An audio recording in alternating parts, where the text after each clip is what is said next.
Ny 8 janoary, mopera Joseph Weber. Mopera jésuita frantsay, nanampy any monseigneur Pierre d'Allemand i mopera Weber. Ny 20 janoary, 770 no naterahany tany Valenciennes, France.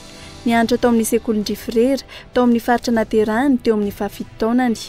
Ny 10 jona, 1770 no hamasina ho pretra ity olo malaza iray ity. No tendreny lehibe hiasa taty Madagascar, ny taona 14 desambra 1770 no tonga tao amin'ny nosy La Réunion izy, niaraka tamin'ireo namany. I mopera Weber no iray amin'ireo jésuita enina amin'ny rahalahy nalain'ny monseigneur d'Allemand hanampy azy tamin'ny fampelezana amin'ny finoana katolika teto amintsika. Nipetraka tao Nosy-be aloha ity pretra jésuita ity, izay vao niakatra tao Antananarivo. Taona 1770 no natongavany tao noho ny fanampiany Jean Laborde. Nitondra ny anarana hoe Joseph izy ary nanampy any dokotera Millet izay nantsoin'ny mpanjaka hitsabo azy.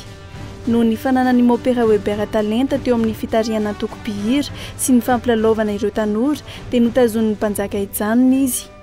Rehefa nisy ny fikasana hanongana andravalina voalohany ny taona 1770 dia isan'ireo frantsay voaroka teto Madagasikara ity olo malaza ity.